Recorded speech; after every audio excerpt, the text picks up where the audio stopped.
Diz assim a palavra do Senhor,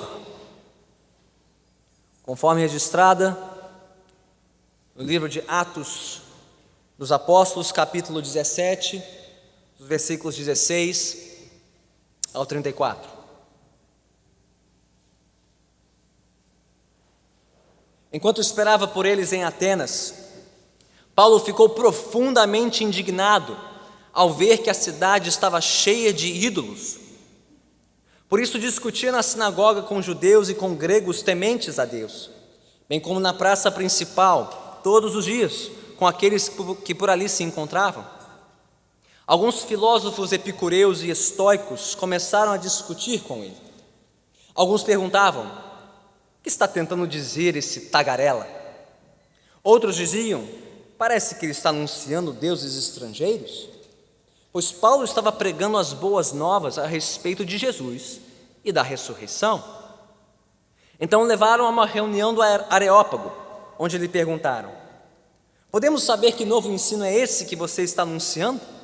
Você está nos apresentando algumas ideias estranhas e queremos saber o que elas significam. Todos os atenienses e estrangeiros que ali viviam não se preocupavam com outra coisa, senão falar ou ouvir as últimas novidades. Então Paulo levantou-se na reunião do Areópago e disse: atenienses, vejo que em todos os aspectos vocês são muito religiosos, pois andando pela cidade observei cuidadosamente seus objetos de culto, e encontrei até um altar com esta inscrição: ao Deus desconhecido. Ora, o que vocês adoram, apesar de não conhecerem, eu lhes anuncio. O Deus que fez o mundo e tudo o que nele há é o Senhor dos céus e da terra, e não habita em santuários feitos por mãos humanas. Ele não é servido por mãos de homens, como se necessitasse de algo, porque ele mesmo dá a todos a vida, o fôlego e as demais coisas. De um só fez ele todos os povos, para que povoassem toda a terra, tendo determinado os tempos anteriormente estabelecidos e os lugares exatos em que deveriam habitar. Deus fez isso para que os homens o buscassem e talvez, tateando, pudessem encontrá-lo, embora não esteja longe de cada um de nós. Pois nele vivemos, nos movemos e existimos, como disseram alguns dos poetas de vocês, também somos descendência dele. Assim, visto que somos descendência de Deus, não devemos pensar que a divindade é semelhante a uma escultura de ouro, prata ou pedra, feita pela arte e imaginação do homem. No passado, Deus não levou em conta essa ignorância, mas agora ordena que todos, em todo lugar, se arrependam. Pois estabeleceu um dia em que há de julgar o mundo com justiça, por meio do homem que designou, e deu provas disso a todos, ressuscitando dentre os mortos. Quando ouviram sobre a ressurreição dos mortos, alguns deles zombaram, e outros disseram: a esse respeito nós o ouviremos outra vez. Com isso, Paulo retirou-se do meio deles. Alguns homens juntaram-se a ele e creram. Entre eles estava Dionísio, membro do Areópago, e também uma mulher chamada Dâmaris, e outros com eles. Louvado seja o Senhor pela sua palavra. Oremos mais uma vez.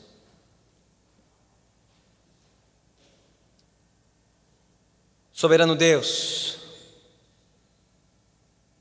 aquele que se tornou conhecido de nós, pela tua santa palavra, pelos teus atos poderosos na criação e na história, e supremamente pelo teu santo Filho Jesus Cristo, nós te suplicamos agora, revela-te a nós, faze-te conhecido de todos aqueles que vieram te buscar e te ouvir nesta noite.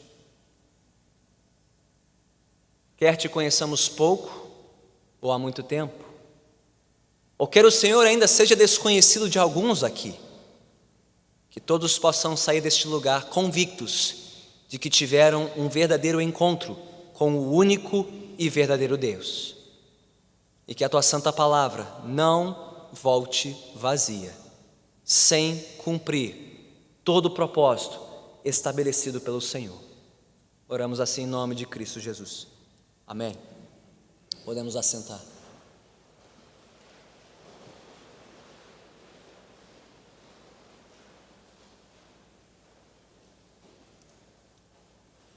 Em 1979, ou seja, exatamente 40 anos, o músico ícone da cultura norte-americana Bob Dylan compôs uma música chamada Gotta Serve Somebody, traduzida como Tem que Servir Alguém. Diz a letra de Bob Dylan: você pode ser um embaixador para a Inglaterra ou para a França. Você pode gostar de jogar, você pode gostar de dançar. Você pode ser o campeão mundial dos pesos pesados. Você pode ser uma socialite com um colar de pérolas. Mas você vai ter que servir alguém. Sim, realmente você vai ter que servir alguém. Bem, pode ser o diabo ou pode ser o Senhor, mas você vai ter que servir alguém. Você pode ser um viciado em rock and roll, fazendo piruetas no palco. Você pode ter drogas em seu comando, mulheres em uma gaiola. Você pode ser um homem de negócios ou algum ladrão de alto escalão. Podem chamá-lo de doutor ou podem chamá-lo de chefe. Mas você vai ter que servir alguém. Sim, realmente você vai ter que servir alguém. Bem, pode ser o diabo ou pode ser o Senhor, mas você vai ter que servir alguém. Você pode ser um soldado de Estado, você pode ser um jovem turco, você pode ser o cabeça de alguma grande rede de TV, você pode ser rico ou pobre, você pode ser cego ou coxo, você pode estar vivendo em outro país com outro nome, mas você vai ter que servir alguém. Sim, realmente você vai ter que servir alguém. Bem, pode ser o diabo ou pode ser o Senhor, mas você vai ter que servir alguém. Você pode ser um trabalhador da construção civil, construindo uma casa. Você pode estar vivendo em uma mansão ou você pode viver em uma cúpula. Você pode possuir armas e você pode possuir até tanques. Você pode ser dono de alguém, você pode até mesmo possuir bancos. Mas você vai ter que servir alguém. Sim, realmente você vai ter que servir alguém. Bem, pode ser o diabo ou pode ser o Senhor, mas você vai ter que servir alguém. Você pode ser um pregador com seu orgulho espiritual. Você pode ser um vereador aceitando subornos às ocultas. Você pode ser um trabalhador em uma barbearia. Você pode saber como cortar cabelo. Você pode ser amante de alguém. Você pode ser herdeiro de alguém. Mas você vai ter que servir alguém. Sim, realmente você vai ter que servir alguém. Bem, pode ser o diabo ou pode ser o Senhor, mas você vai ter que servir alguém. Pode gostar de usar algodão, pode gostar de vestir seda, pode gostar de beber uísque, pode gostar de beber leite, pode gostar de comer caviar, pode gostar de comer pão. Você pode estar dormindo no chão, dormindo em uma cama king size, mas você vai ter que servir alguém. Sim, realmente, você vai ter que servir alguém. Bem, pode ser o diabo ou pode ser o Senhor, mas você vai ter que servir alguém. Qual é a importantíssima lição espiritual que Bob Dylan captou para nós na letra da sua música? O ser humano é um servo, ele precisa servir alguém.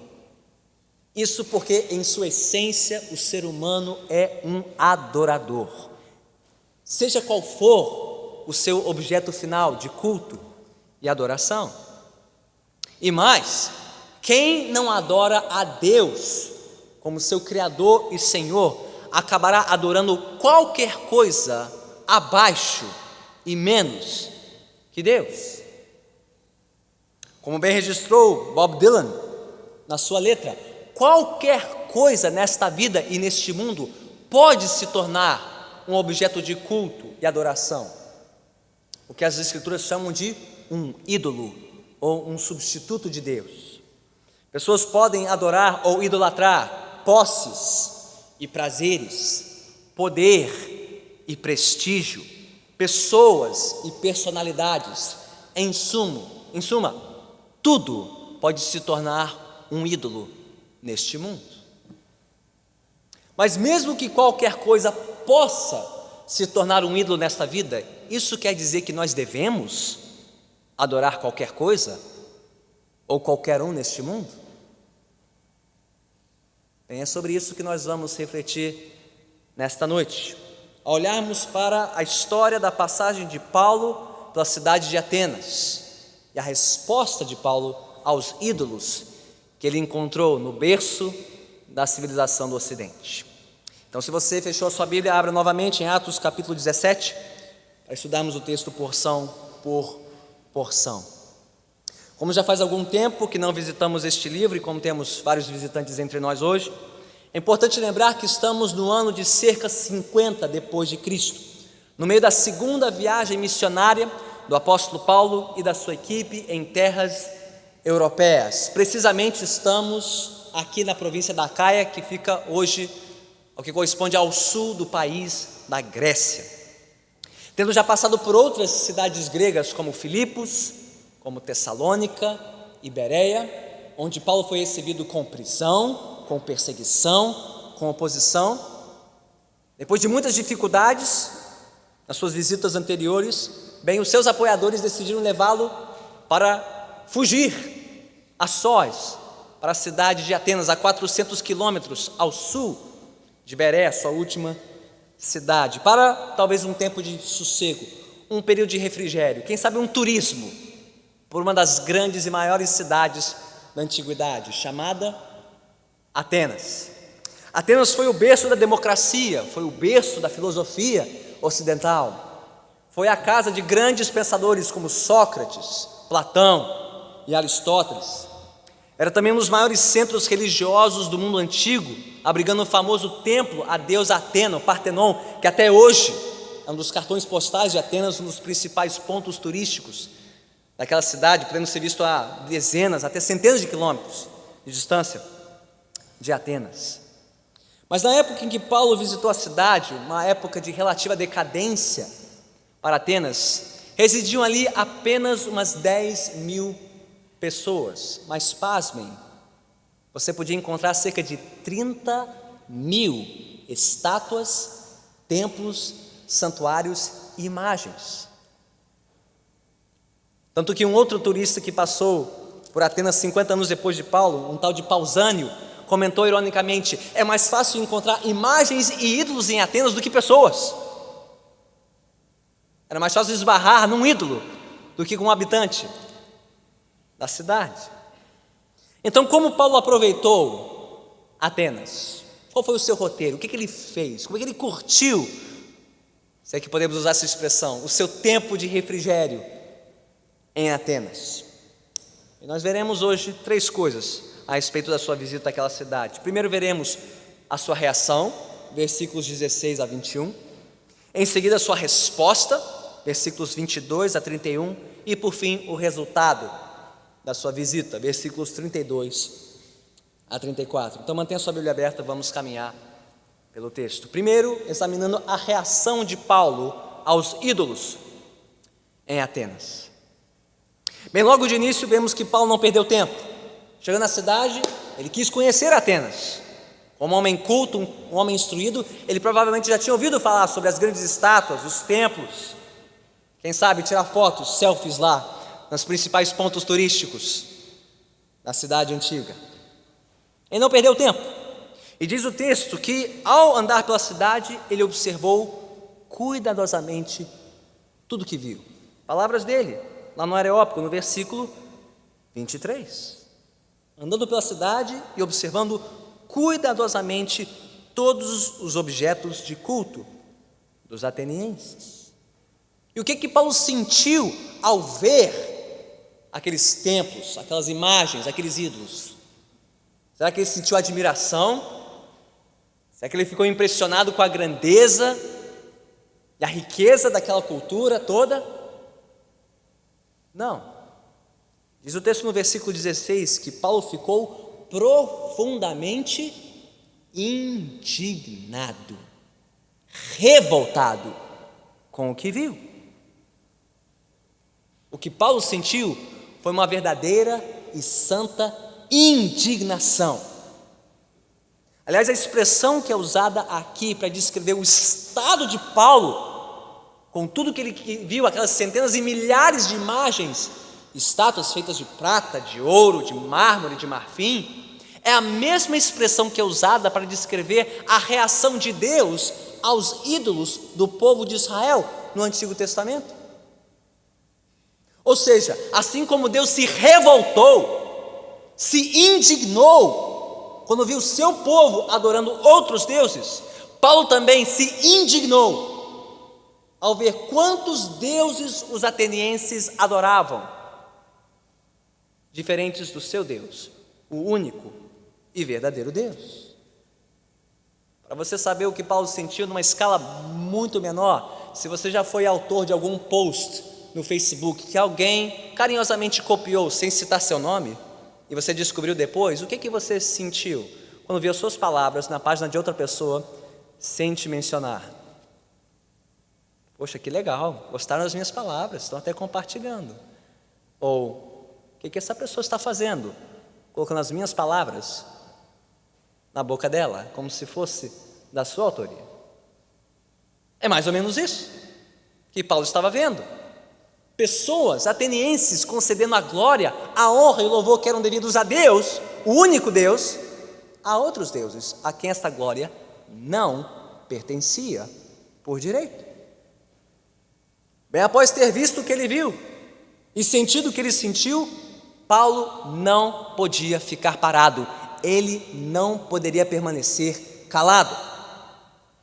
Mesmo já tendo passado maus momentos nas outras cidades gregas que ele visitou, e mesmo estando sozinho, mais exposto, mais vulnerável desta vez, sem os seus colegas Timóteo e Silas, a quem ele esperava, mesmo assim, Paulo não podia deixar de dar uma resposta à idolatria daquela cidade. Então diz o texto, a partir do versículo 17, que começando pelos judeus e gregos tementes da sinagoga, e passando para a praça pública, a ágora, o lugar que servia de fórum público, onde os filósofos e pensadores da época compartilhavam suas ideias, quando não existia rede social, não existia Facebook, não existia blog, as pessoas tinham que se reunir em algum lugar para trocar suas ideias, era a praça pública, era a ágora. Paulo foi para lá também, a fim de discutir com eles a respeito do que eles criam e do que ele cria. E tamanha foi a ousadia de Paulo, que diz o versículo 18, que ele chamou a atenção de alguns filósofos. E dois grupos são citados aqui no versículo 18, o grupo dos epicureus e dos estoicos. Quem eram esses dois grupos? Bem, tratava-se aqui dos dois grupos principais, as duas correntes filosóficas principais da época. Os epicureus, por um lado, eram os progressistas da época, os ateus práticos, os que desdenhavam dos deuses e diziam que você tinha que viver a sua vida, ser feliz, fugir da dor, buscar o prazer. Nas palavras do filósofo Tupiniquim, deixa a vida me levar, a vida leva eu. Vamos ser felizes, vamos ser alegres, vamos nos satisfazer com tudo que esta vida tem de nos oferecer de melhor. E talvez foram esses que chamaram aqui Paulo de tagarela. Que tagarela é esse? Falando sobre Jesus, a ressurreição, a vida por vir. Mas o segundo grupo, os estoicos, eram os conservadores religiosos, eram os devotos, eram os convictos de que tudo seguia um roteiro divinamente orquestrado, traçado pelos deuses. Um destino que deveria ser encarado com bravura, com coragem, com submissão, com virtude. E são esses que provavelmente disseram, que encontramos aqui no fim do versículo 18, que curiosamente perguntaram se Paulo estava anunciando deuses estrangeiros. E por que eles tiveram a impressão de que Paulo estava anunciando deuses estrangeiros? Porque diz o texto que Paulo estava pregando as boas novas de Jesus e a ressurreição, que em grego, traduzido como Jesus Kai Anastasis, parecia com dois nomes de dois deuses, Jesus e Anastácia, traduzido como ressurreição. Nós achamos que Paulo estava pregando dois novos deuses, um tal de Jesus e um tal de Anastácia, um Jesus e uma ressurreição. Que deuses são esses? Nunca ouvimos falar deles. Precisamos saber que deuses são esses. Eles não estão aqui na nossa coleção, e nós precisamos saber se eles podem ser aceitos na nossa cidade. Daí o convite, nos versículos 19 a 21, para que Paulo se apresentasse ao Areópago, uma espécie de conselho municipal, responsável por conservar as tradições dos atenienses e por proteger a cidade de novidades, de outros deuses, de cultos estranhos, que precisavam examinar se o que Paulo estava pregando poderia ser aceito ou não. Bem, de imediato, o que a reação de Paulo, a primeira reação de Paulo em Atenas, nos ensina? É uma lição importantíssima. Aqueles que verdadeiramente servem a Deus e adoram a Jesus Cristo como Senhor, não conseguem ficar indiferentes em um mundo que adora tudo, menos o único e verdadeiro Deus. A título de comparação, se você for casado, imagine por um instante que o seu cônjuge comece a admirar as qualidades de alguém do sexo oposto, ao ponto de dar mais atenção a esta outra pessoa do que a você. Bem, como você se sentiria? Indignado, não? Por quê? Esta pessoa que se uniu a você, que fez votos de lealdade, juramento de exclusividade com você, está compartilhando o que é a sua afeição, a sua admiração com alguém com quem não firmou estes votos, que não merece essa admiração toda. Então, como os filhos de Deus devem se sentir quando veem outras criaturas de Deus, outras pessoas neste mundo, dando a glória devida ao nosso Deus, dando louvor devido ao nosso Criador e ao nosso Senhor, a outros deuses, e a outras coisas, e a outras pessoas que não são o único e verdadeiro Deus? Como disse certa vez o missionário britânico Henry Martyn, ele confessou: eu não suportaria existir se Jesus não fosse glorificado. Seria um inferno para mim se ele fosse sempre desonrado. E todo filho de Deus, toda filha de Deus, deve sentir esta mesma indignação quando o mundo adora tudo e todos, menos o nosso Pai, o nosso Criador, o nosso Senhor e Salvador. Semelhantemente, como filho e servo de Deus, Paulo não adotou a postura politicamente correta dos nossos tempos. Ele não pensou como um habitante do século 21, bem, cada um tem a sua fé, cada um tem a sua religião, nenhuma religião é melhor do que a outra, afinal de contas, todos os caminhos levam a Deus. Os atenienses escolheram o caminho deles, eu escolhi o meu, e cada um vai seguir em paz. Foi isso que Paulo fez? Não. Paulo tampouco se contentou apenas com a sua indignação. Bem, se eles querem esse caminho, então que eles vão para o inferno com seus deuses, e eu vou ficar aqui com o meu Deus, com o meu Jesus, porque o meu caminho está garantido para o céu. Foi isso que Paulo fez? Tampouco. O que Paulo fez então? O que ele viu o indignou, e o que ele sentiu o impeliu a fazer o quê? A pregar o Evangelho, a anunciar as boas novas de Jesus àquela gente, para que eles parassem de adorar os seus falsos deuses e passassem a adorar o único e verdadeiro Deus que se revelou a nós em Cristo Jesus. Então eu pergunto: quantos aqui se identificam como servos e adoradores de Jesus Cristo? Você é um servo de Deus? Você é um discípulo de Jesus? Você é um seguidor dele neste mundo? Então eu pergunto: como isso afeta a maneira como nós enxergamos e observamos o mundo ao nosso redor? Como isso te faz ver este mundo idólatra com outros olhos? Diferente de quando você não servia a Deus e não adorava a Deus. E se o Evangelho não afeta a maneira como você enxerga este mundo, e não só como você enxerga este mundo, mas como você reage a este mundo, assim como Paulo reagiu, não com indiferença, não com apatia, não com neutralidade, mas com santa indignação e com ação iniciativa. Se você se chama um filho de Deus, um discípulo de Jesus, e não fica indignado em ver um mundo cultuando a tudo e a todos menos Deus, pergunte-se: por que você acha que é um filho de Deus e um servo de Deus? Se o Evangelho não muda a sua maneira de ver o mundo, e de reagir ao mundo, e de agir nesse mundo, será que o Evangelho de fato mudou a sua vida? Será que Deus de fato é o seu Senhor, o seu Rei, seu Salvador e Redentor? Como bem resumiu John Stott, se não falamos como Paulo, isso é porque não sentimos como Paulo e não enxergamos como Paulo.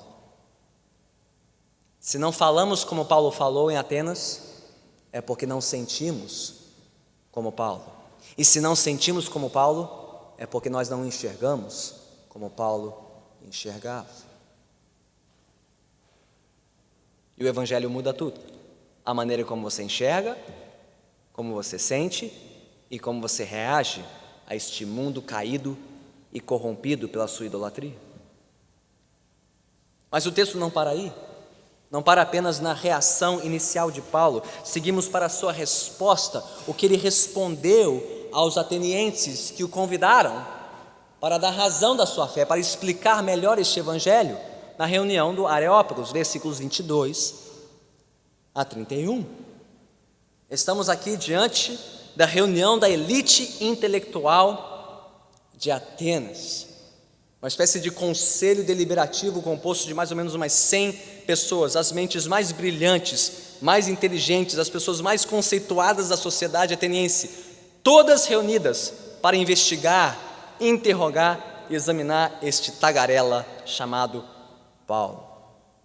Você consegue imaginar os olhos, a intimidação, os olhares fixos, os semblantes sisudos, céticos, cínicos até, quanto ao que o Paulo diria e falaria naquele encontro?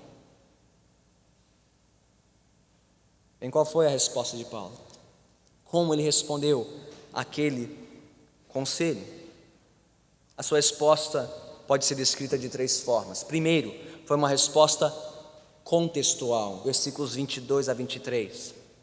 Paulo entendeu muito bem o contexto, o ambiente onde ele estava e com quem ele estava falando, e ele foi simplesmente brilhante na sua abertura, porque ele não podia desperdiçar uma palavra sequer. Se ele falasse a palavra errada, da maneira errada, no momento errado, ele perderia a oportunidade de defender o evangelho perante aqueles críticos intelectuais. Então ele começa de maneira brilhante, com um ponto de contato, uma porta para o evangelho, reconhecendo o quê? A extrema religiosidade daquela gente. Versículo 22, então Paulo levantou-se na reunião do Areópago e disse: atenienses, vejo que em todos os aspectos vocês são muito religiosos, o que a princípio soaria como um elogio aos ouvidos deles, mas que na verdade já era a primeira crítica de Paulo. Eles eram religiosos até demais da conta.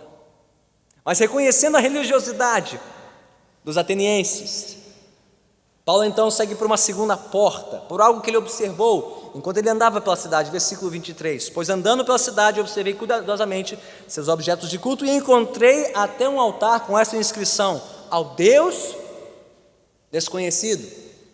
Pasmem, apesar de ter 30.000 estátuas na cidade, ainda tinha um Deus a quem os atenienses chamavam de desconhecido, porque segundo diz a história, passou uma praga por Atenas. Os atenienses tentaram aplacar os deuses que eles conheciam, sacrificando para os seus deuses, e nenhum dos deuses foi satisfeito e a praga continuou. Então, na dúvida, disseram: bem, deve ter um outro Deus que nós desconhecemos, é melhor levantar uma estátua para ele e sacrificar para ele. E reza a lenda que, tendo feito isso, a praga passou e a estátua ficou. Bem, é o Deus desconhecido, né? Cobrir as bases, né? Na dúvida, acende a vela para todos os santos, né? Vai que um responde e a coisa resolve. Mais ou menos assim que funcionava em Atenas. Paulo viu ali uma porta de entrada, um povo muito religioso, um povo que, apesar de muito culto, se achando muito inteligente, reconhecia, pelo menos em uma estátua, que não conhecia tudo, que não sabia tudo, que ainda sobrava um Deus desconhecido. E ali Paulo viu uma brecha, ele viu uma porta pela qual entrar e anunciar o evangelho, anunciar aqueles que ainda era desconhecido dos atenienses. Então, primeiro vemos uma resposta contextual, segundo, uma resposta convicta, versículos 24 a 29. Tendo encontrado a brecha, tendo visto a fresta aberta pela porta, Paulo então lançou-se a esta apresentação convicta do único e verdadeiro Deus das Escrituras Sagradas. E veja como ele o descreve a partir do versículo 24. quem é este Deus? Ainda desconhecido dos atenienses, ele é o Deus Criador, aquele que fez o mundo e tudo o que neles há, e portanto não pode ser limitado e restrito a santuários feitos por mãos humanas, como todos aqueles santuários espalhados por Atenas. Ele não é só o Criador de tudo, versículo 25, ele é aquele que sustenta tudo, e por isso não necessita de nada, não pode ser servido por ninguém, porque é Ele quem dá fôlego e vida a todo ser neste mundo. Não só Ele é o Criador e o sustentador, diz o versículo 26, Ele é o Senhor de toda a raça humana, que de um só, Adão, fez todos os seres da terra, e os estabeleceu nos seus lugares, todos nas suas épocas. Aquele que criou tudo, que sustenta o universo e que conduz e rege toda a história. E não bastasse isso, diz Paulo, versículos 27 a 29, este é um Deus presente e atuante no mundo, acessível a todos que o buscam, mas também um Deus que está acima de tudo e todos neste mundo, e que por isso, versículo 29, não pode ser comparado a qualquer escultura de ouro, prata ou pedra feita pela arte e imaginação do homem. E o mais interessante aqui é que, ao mesmo tempo que Paulo está provocando e cutucando os seus ouvintes, Deus não é como você pensa que Ele é. Deus não pode ser comparado a estátuas, Ele não vive em santuários, Ele não pode ser comparado a nada neste mundo. Ele está usando os próprios poetas e pensadores dos gregos contra eles, versículo 28. Ele cita dois poetas, Epimênides e Aratus, cita os seus versos justamente para provar o seu ponto, o seu credo, e virar a mesa para cima dos atenienses. Então, passada a sua abertura contextual, sua apresentação convicta, Paulo encerra com um arremate corajoso, versículo 30 e 31. O que ele diz? Bem-se antes, o único e verdadeiro Deus não havia levado em conta tamanha ignorância, e que ousadia, né? Chamar os homens mais inteligentes de Atenas, os homens mais conceituados da época, de ignorantes. Bem, a ignorância tinha prazo, e o prazo expirou, diz Paulo. Porque no passado Deus não levou em conta essa ignorância, vocês que se acham tão instruídos. Mas agora ordena que todos, em todo lugar, se arrependam. Por quê? Pois Deus estabeleceu um dia em que há de julgar o mundo com justiça, por meio do homem que designou, e deu provas disso a todos, ressuscitando dentre os mortos. Ou seja, aquele que criou tudo, que sustenta o universo, que rege a história, é aquele que conduz a história a um fim. E no final dessa história existe um juízo, um julgamento, um juiz, a quem Deus constituiu, Jesus Cristo, Senhor e juiz de todos. Portanto, todos têm um encontro marcado com esse juiz, e todos devem se arrepender antes de encarar o juiz.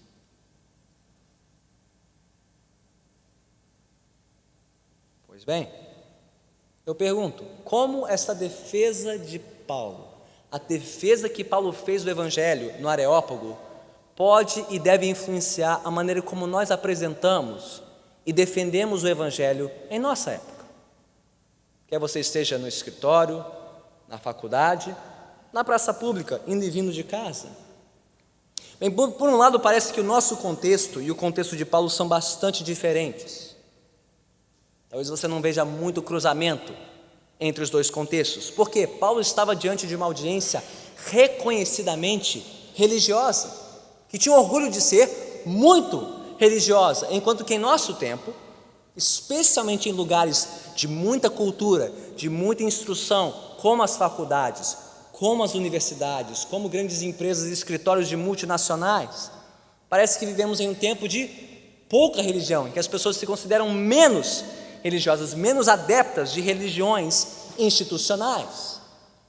Porém, não nos enganemos, mesmo que as pessoas se identifiquem como menos religiosas, elas não são, por isso, menos espirituais. Mesmo que as pessoas hoje não se identifiquem tanto com as religiões tradicionais e com as religiões institucionais, isso não quer dizer que as pessoas sejam menos espirituais, menos devotas, menos adoradoras, porque todo mundo precisa servir alguém. Todo mundo precisa servir alguém.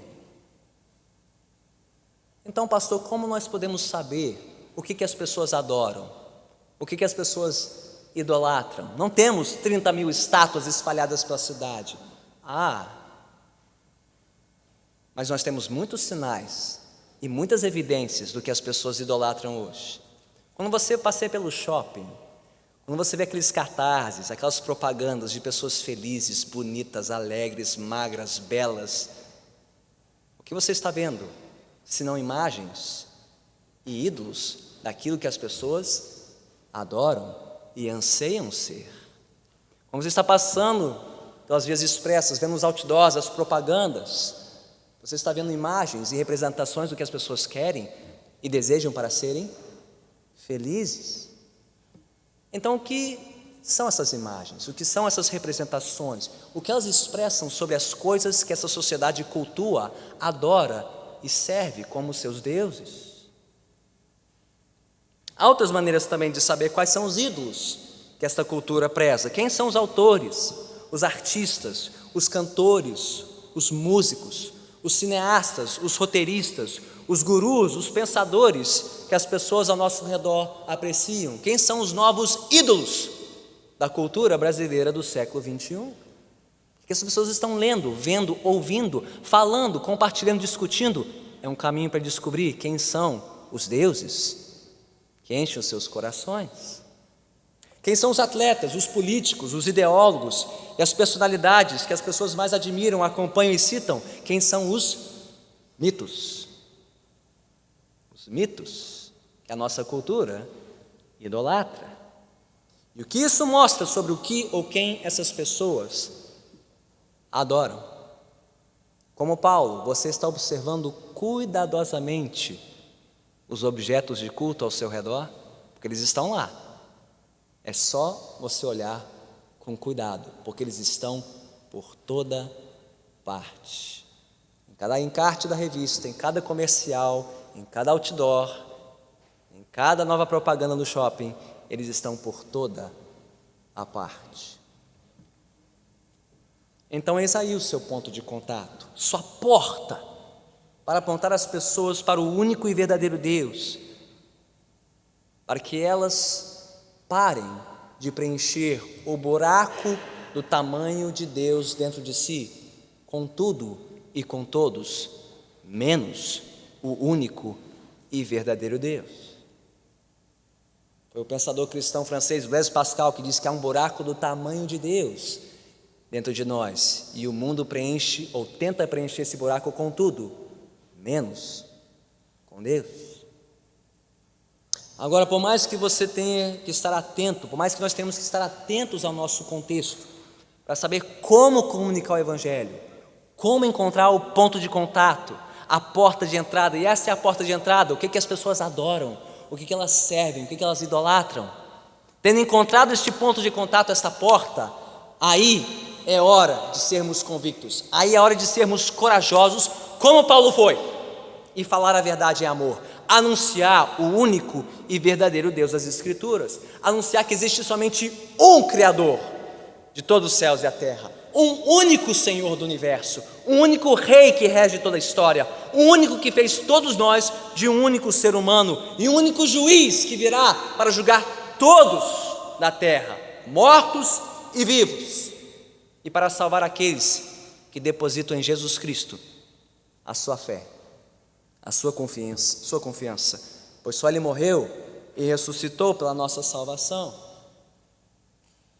Irmãos e irmãs, se muitos hoje não creem como nós cremos, descreem no Deus das Escrituras, não quer dizer necessariamente que as pessoas estão desinteressadas em conhecer a Deus, ou desinteressadas em servir a Deus. talvez elas simplesmente desconhecem este grande, soberano e santo Deus das Escrituras. E talvez nunca pararam para crer nesse Deus, porque só conhecem um Deus minúsculo, um Deus michuruca, um deusinho tagarela, de meia tigela, que não merece a nossa devoção.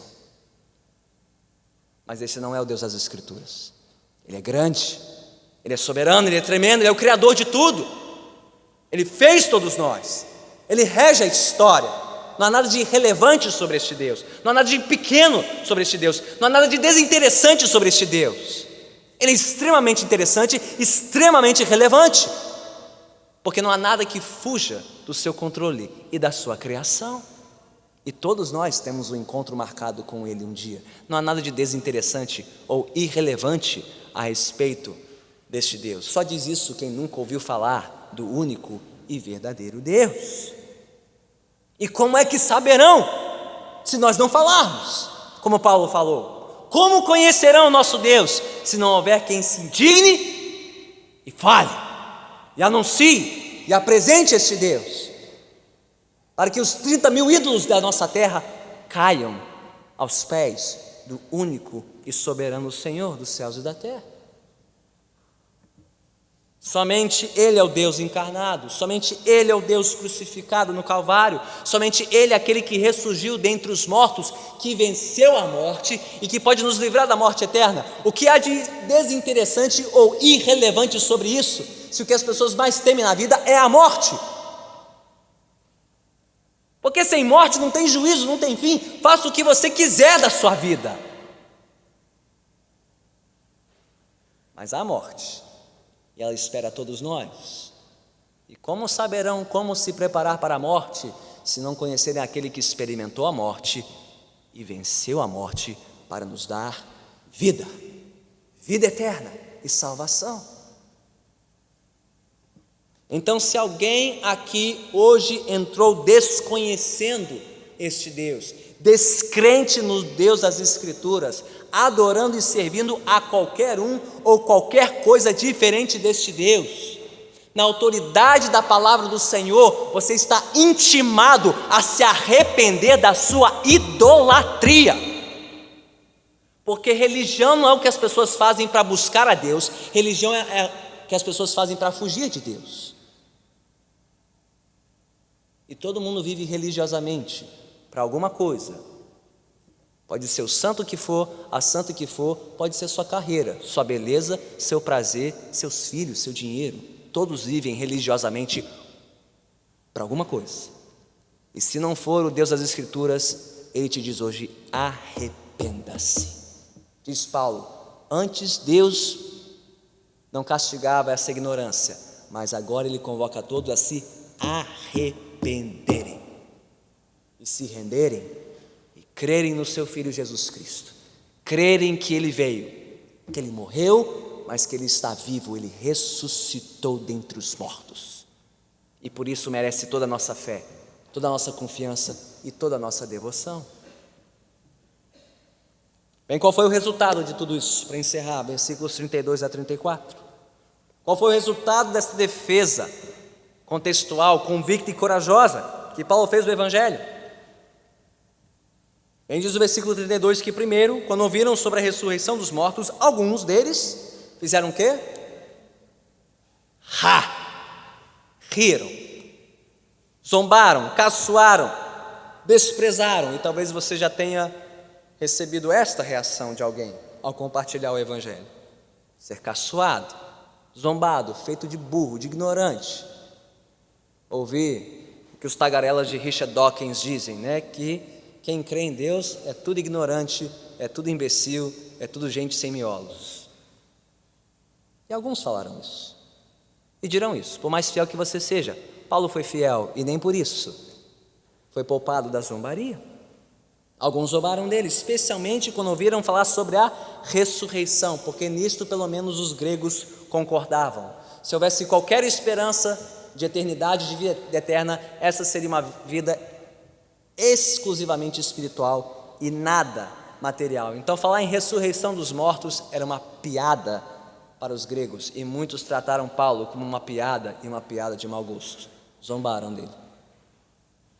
Mas alguns outros, diz o texto, mostraram curiosidade, disseram a esse respeito: nós ouviremos outra vez. Não aceitaram de imediato, mas também não recusaram de imediato. Mas por último, pela graça e misericórdia de Deus, diz o versículo 34, que alguns homens juntaram-se a ele e creram. Inclusive, um dos membros do Areópago, Dionísio, uma daquelas mentes brilhantes, ouviu, creu e se rendeu. E mais alguns, inclusive uma mulher, talvez associada ao Areópago, uma aluna talvez, Dâmaris, e alguns outros. O que isso nos mostra, meus irmãos? Que não importa a dificuldade do desafio da nossa audiência, por mais improvável que seja que alguém dê ouvidos ao Evangelho na sua família, na sua vizinhança, na sua faculdade, na sua universidade, na sua escola, na sua repartição, no seu escritório, na sua oficina, por mais improvável que seja, Deus sempre tem alguns eleitos espalhados em todo lugar. Então seja fiel à palavra.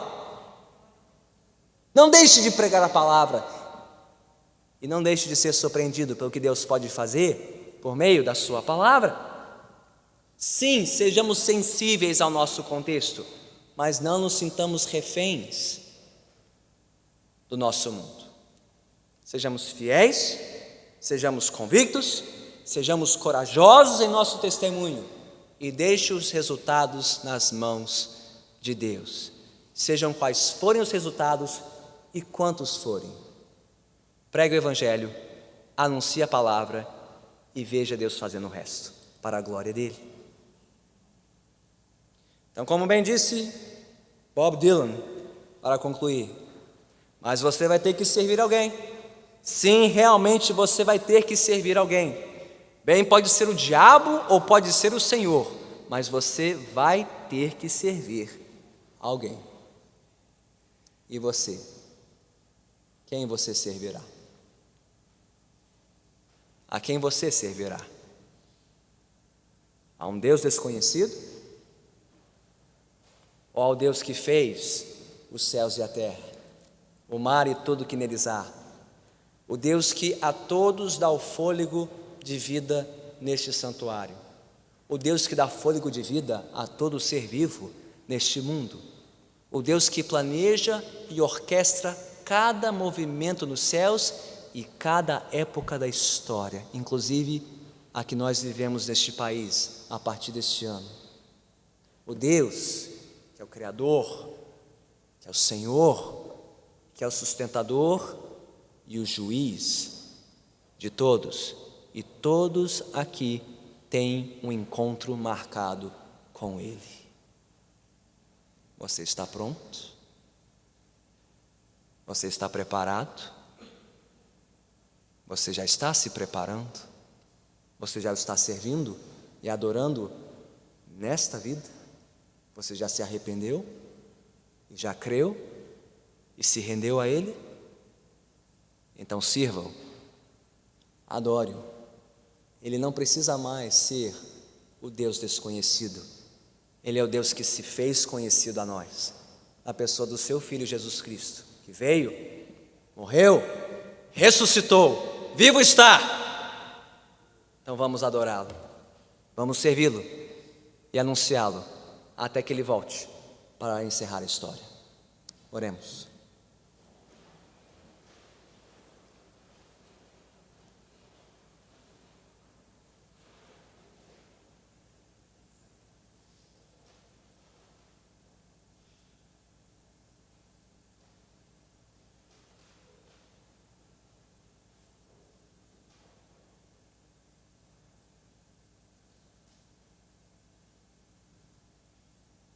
Senhor bendito, em meio a este mundo tão confuso, perverso, corrompido e idólatra,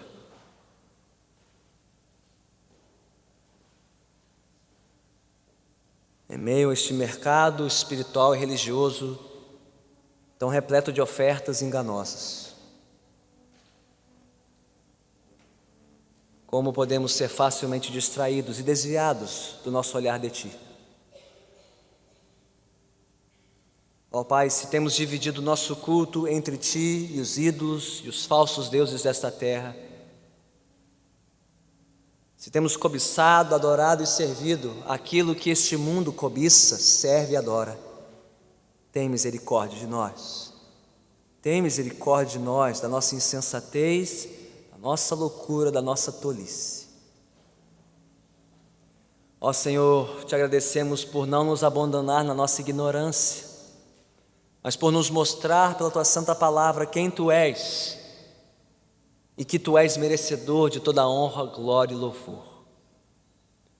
Ó Pai, desvenda os nossos olhos mais e mais para que Te conheçamos e Te contemplemos, e assim Te adoremos e Te sirvamos de todo o nosso ser, testemunhando de Ti para este mundo pecador, como Paulo fez. Ó Senhor, ajude-nos a enxergar este mundo como Paulo o enxergou. Ajude-nos a sentirmos o que Paulo sentiu, e ajude-nos a fazermos e falarmos o que Paulo fez, e o que Paulo falou em circunstâncias semelhantes. Que não nos acovardemos, que não nos acomodemos, que não nos acanhemos, que sejamos sensíveis sim, mas que sejamos convictos e corajosos para anunciar a Ti, o único e verdadeiro Deus, e a Teu Filho Jesus Cristo, a quem Tu constituíste Senhor, juiz e Salvador de todos os que Te confessam. E se hoje, Senhor, Tu trouxeste a nós aqueles que antes Te desconheciam e descriam de Ti, que hoje a Tua palavra os tenha vencido e conquistado, para que vivam o restante das suas vidas não mais para si mesmos e para este mundo, mas para o Senhor, e somente para Ti e para a Tua glória. Oramos tudo isso alegres e confiantes e agradecidos em nome de Cristo Jesus, a quem seja a glória para todo sempre. Amém.